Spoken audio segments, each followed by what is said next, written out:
Hey everyone, it's me, it's Penny. And yeah, I realized that I'm about 45 minutes late. There's a couple of reasons for that. Um, we'll get there. But today's topic is one that comes up a lot for when I'm dealing with people and their cats, and that is I just got a new cat and I wanted to be friends with my other cat, but they hate each other. So what do you do? How do you deal with that? I mean, can't we all just get along? Well, so this is what we're going to talk about today. Cat Chat with Penny, and I'm Penny, and I'm chatting about cats. And right at this exact moment, I seem to have a slight voice. I've been a little sick. I'm pretty sure I have the flu, or I've had the flu. I'm over it now, but um, yeah, it is kind of fun to be a what are you, a baritone? No, I can't get that low. But um, yeah. So today on Cat Chat with Penny, we're going to talk about it's kind of a little bit of a rehashing of what we did a couple weeks ago with, what do you do with cats that fight with each other? But we're going to talk specifically about what you can do when you've got some new cats and how you're going to introduce them to each other. Now, I always start off cat chat asking people where they are, where they're watching from. I'm sitting here in Western New York and we literally have a cold front blowing through. It's been a really nice, warm-ish day. It kind of felt like spring, and that was pretty darn awesome. Um, but I just looked outside and it's snowing. Mixed feelings about this, but that's all right. So I'm in Western New York. Where are you? Now, do keep in mind that I can't necessarily see who's posting because of the software I'm using, but you know, I'll check. Wow, my brain is just fried, isn't it? But I'll check and I'll respond to comments and stuff. Say, hello, Kingstown. Yeah. So here we are. I do get some comments. Um, I can't always see them all. But that's okay. All right. So let's talk about introducing cats because it can be kind of a nightmare. And I get to do this a lot. I mean, one of the things about running Mew Mew House is that I have cats, and I have always new cats coming, and of course I lose cats. And so the whole cat dynamic changes, and I don't usually have a lot of time to really plan out introductions carefully. So a lot of things I'm going to talk about are some of the tools that I use to make sure um, that I can make the transition, the the welcome as easy as possible. So what can you do? Now, one of the first things I do, and this is what everybody suggests, is um, you try to do that. You have them in a separate room for a while, and you let them sniff the cat, sniff each other under the door, and then you swap them places so they can get used to each other's scent. That's actually good because you don't want to surprise them, be like, ah.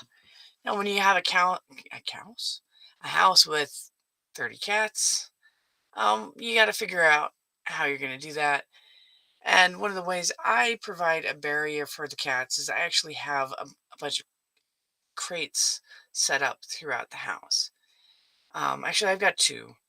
One is in my bedroom. It's actually a major thoroughfare for cats. So the cats are down there a lot, or are in my bedroom a lot. So I use that one frequently for cats that seem to be the kind who are super social, who really want to hang out with humans, and also I've been advised do well with other cats. I do have another crate that I have downstairs in a room that isn't, I walk through that room, several times a day, but it's not a place where I spend a lot of time. and it's kind of the room where the scaredy cats like to hang out.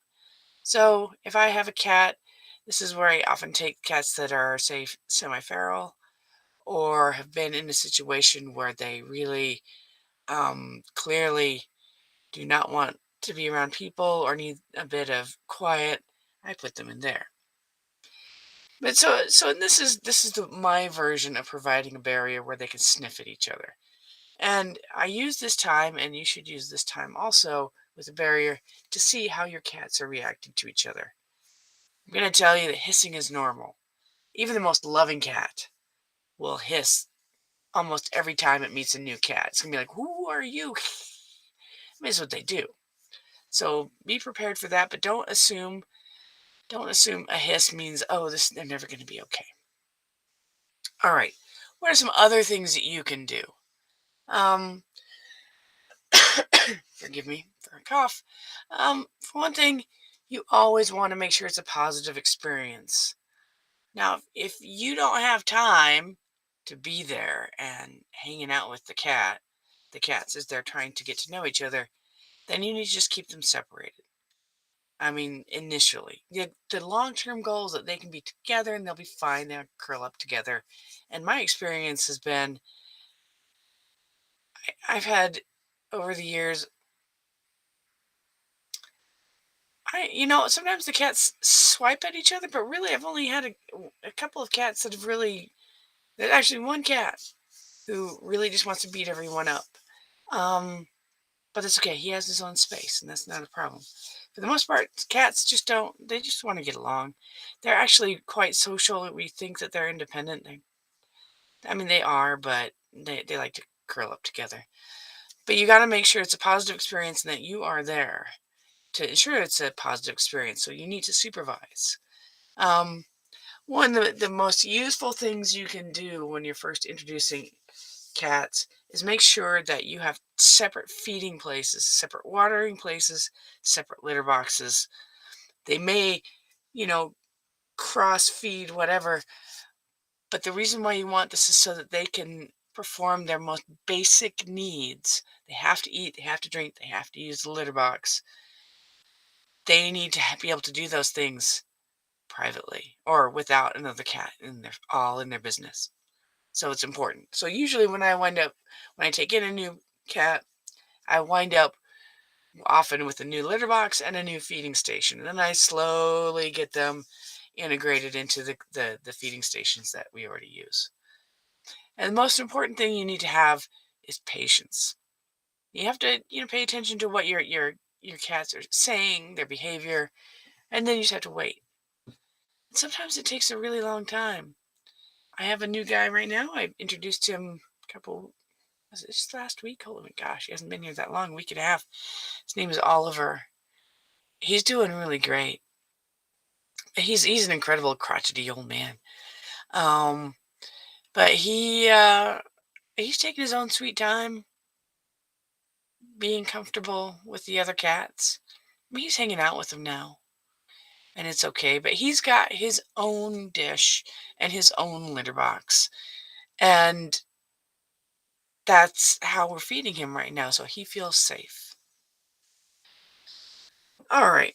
So these are the usual things that people do, they suggest. Now there comes a point where you really need them to be together. Um, I'm gonna tell you that, even the ones that don't like each other, even the one cat I have who likes to attack everyone, it's it's actually, if you put some things in place, it can actually be not a big problem. All right. So let's think about, sort of rehash what we talked about a couple weeks ago. Why do they hate each other? Why do cats get all up in each other's business and why does fur fly and why are they hissing and beating each other up?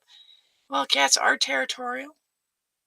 They are. They have territories and it's hilarious in this house. In this house, each different room has a different suite of cats that are there. They have their own territories, even in this house. So they are territorial. Some cats just have personalities. They don't like to be around other cats. That's fine. Humans do this too, right? I mean, sometimes people just don't like other people. I mean, Anyway, um, and you always, and that's something I have to think about a lot here, is there's always the possibility that we have medical issues. Um, so if, for example, when I have cats with tooth problems or whatever, they might be grouchy. Um, so it's something to think about. And also, um, you have to bear in mind that they may have had negative experiences, especially if you are taking in and introducing an older cat.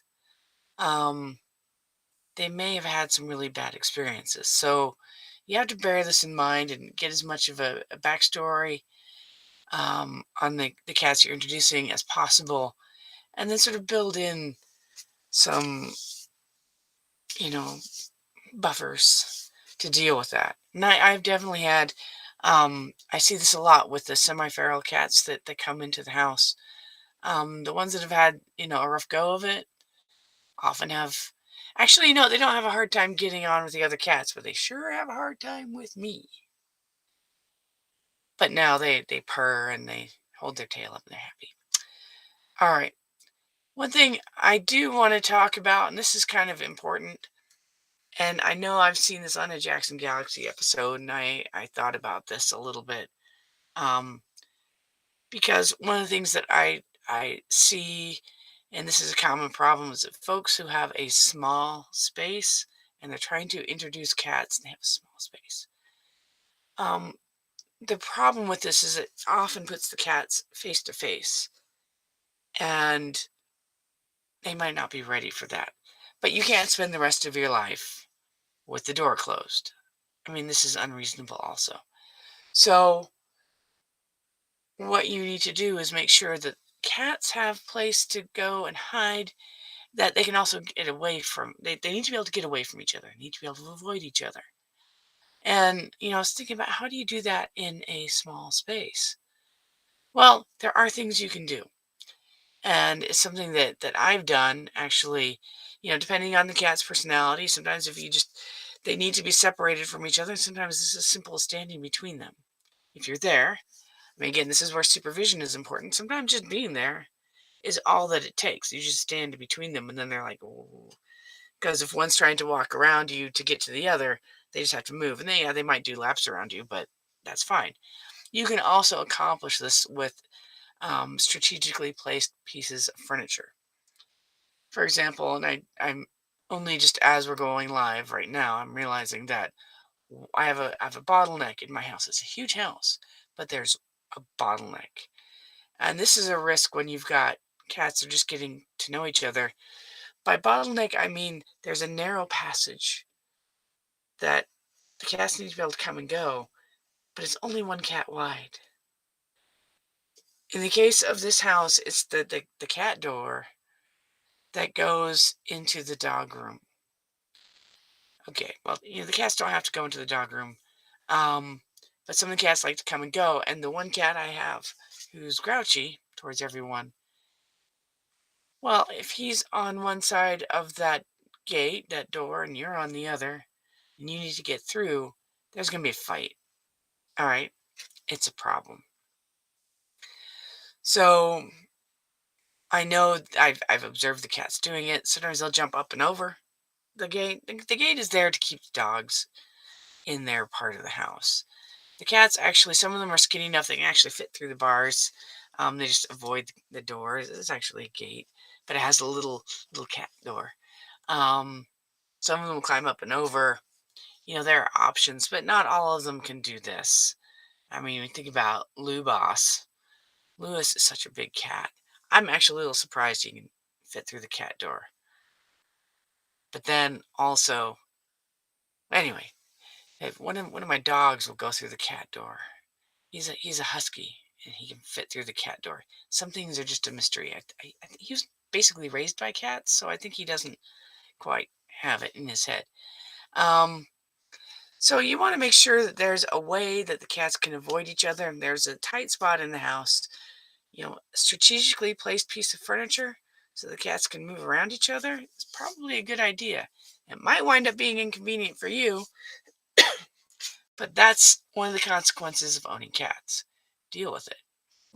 So you can accomplish this with furniture placement, giving them places where they can go and hide, that have, different ways in and out so that they can't get cornered.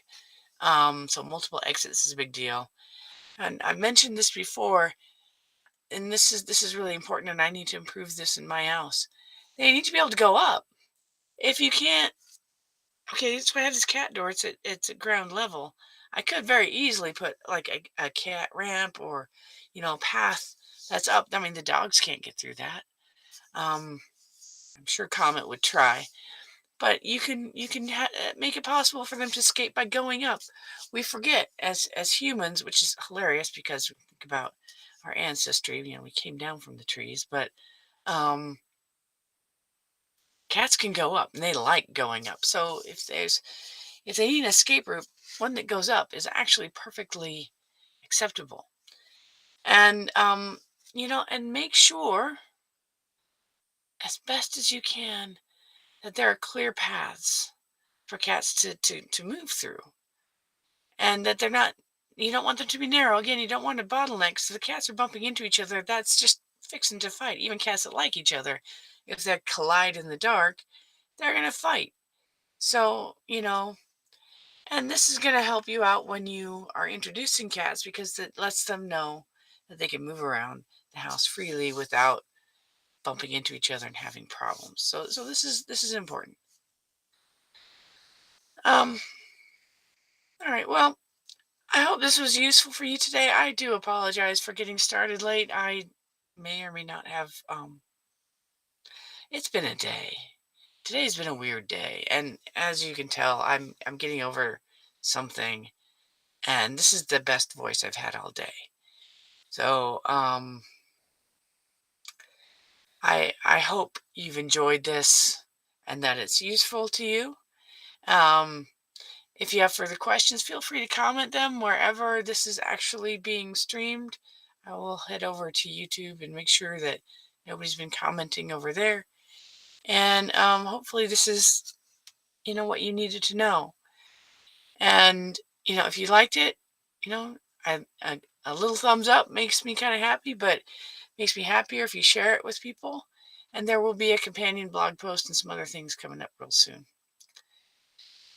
And just a reminder that all of this cat chat with me is one of the many things I do to support Mew Mew House, which is the retirement home and hospice for cats that I run in my own house, which is why I'm getting all of this experience with cats. So everything I'm telling you in these videos, I'm not a certified behaviorist. I'm not a veterinarian. I'm not an animal trainer. I'm just a crazy cat lady with a house full of cats doing the best that I can. And what I'm talking to you about are things that I have to deal with all the time. If you really, really, really need help on what I'm suggesting isn't helping, be sure to talk to your vet or find an animal behaviorist. There are people out there who can help you. And, I may or may not be the expert, but, sometimes I've just figured something out that seems to work. So there we go. If you like this and you want to support my mission to provide a forever home for cats that have literally nowhere else to go, um, drop by mewmewhouse.org and, say hello. So everybody have a lovely rest of your week. It's hump day. 2 more days and then it's the weekend. I hope you all have a great time and I will see you next time.